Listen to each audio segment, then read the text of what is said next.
जो 17 तारीख को तैयारी करिए।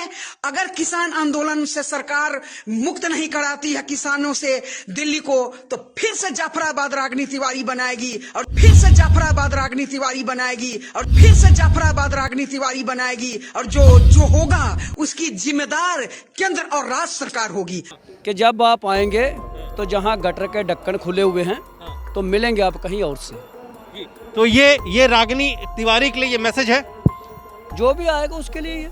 हम लोग तो जो गुंडे आ रहे हैं, चोर आ रहे हैं, उनको भी रास्ते से यही बात कर दी कि किसी प्रशासन को किसी को नहीं देंगे, बस गटर का ढक्कन उठाएंगे, गटर के कीड़े हो वहीं गिर देंगे, वहीं रहना है, आपकी जगह वहीं है। वो तो सरकारों ने ऐसे उल्टे सीधे बिठा रखे हैं।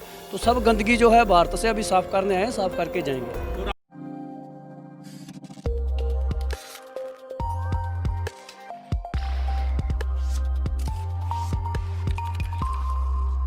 17 तारीख होने वाले कुछ ही घंटों के बाद एक शख्स है जिन्होंने इस किसान आंदोलन को धमकी दी है कि 17 तारीख को वो इस आंदोलन को ख़त्म कराने के लिए अपने गुंडों को लेकर के आएंगी।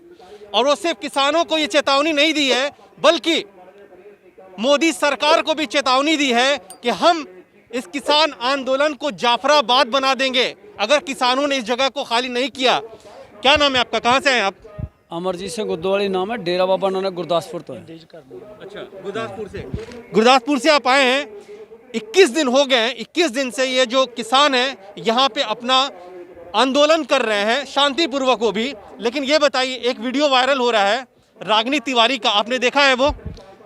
देखिए, चाहे कोई कुछ भी कहे, जब सेंटर में गवर्नमेंट नहीं उठा पाई तो नॉर्मल आदमी को हम लोग जो है ना, कोई कभी कभी हो जाता है कि हाईलाइट होने के लिए ऐसी उल्टी सीधी बात करते हैं। नहीं, हम इसलिए, क्योंकि सीरियस इसलिए लेना चाहिए क्योंकि जाफराबाद में जिस तरीके से घटना हुई थी वो कहीं इस तरीके का अंजाम यहाँ पे भी ना दे दें। ऐसा है, हम लोग अहिंसक हैं, हिंसक नहीं। हमारे डीएनए में है ये सब।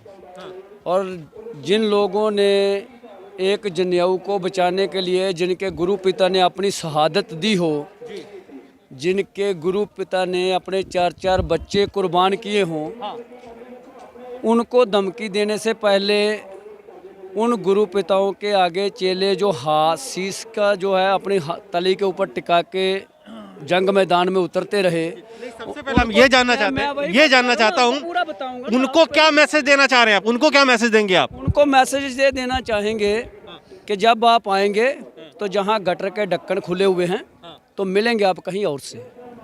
तो ये रागिनी तिवारी के लिए ये मैसेज है, जो भी आएगा उसके लिए ये।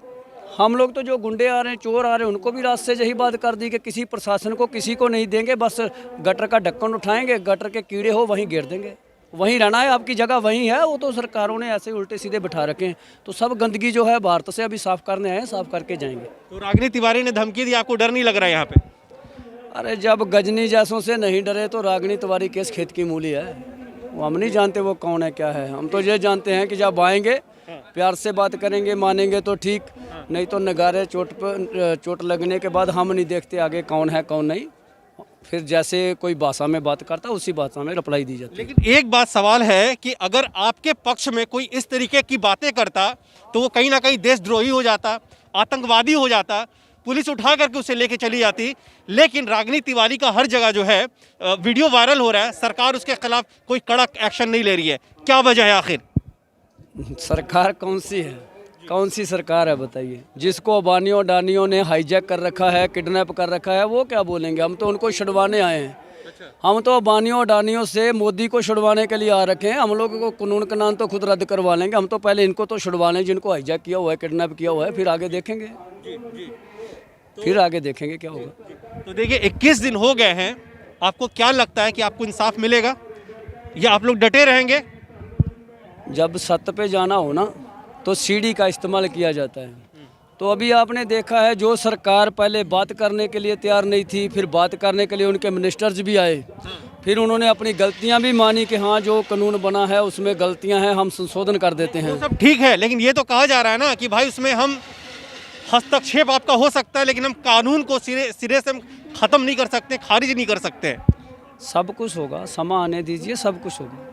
आपके सामने होगा, जहाँ से करवा के ही जाएंगे।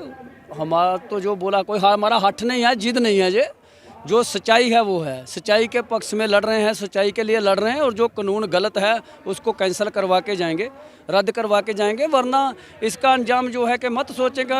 हमने कहा कि 6 महीने का राशन लेके आ रखे हैं, अन्नदाता कहते हैं किसान को, अनाज को पैदा करता है तो अपने पेट के लिए पैदा कर सकते हैं। तो 24 तक यही बैठेंगे, 24 के बाद फिर नोटा का बदल दबाएंगे। इनमें से कोई इलेक्शन नहीं लड़ पाएगा। ये तो मेरी आप आवाज़ पहुँचा सकते हैं तो पहुँचा दीजिए।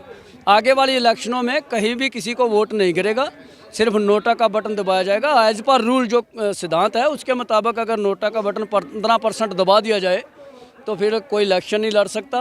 आगे के लिए इनका सब कुछ ख़त्म हो जाएगा। वही हम करना चाहते हैं। फिर जो होगा वो जैसे पब्लिक है, देख ही रहे हैं कि 15% का नहीं 80% लोग जो हैं वो तो रोड पे बैठे हुए हैं। चलिए, हमसे बात करने के लिए बहुत बहुत शुक्रिया। और आप देख सकते हैं कि जो किसान के मंसूबे हैं वो कितने ताकतवर और कितने मजबूत हैं।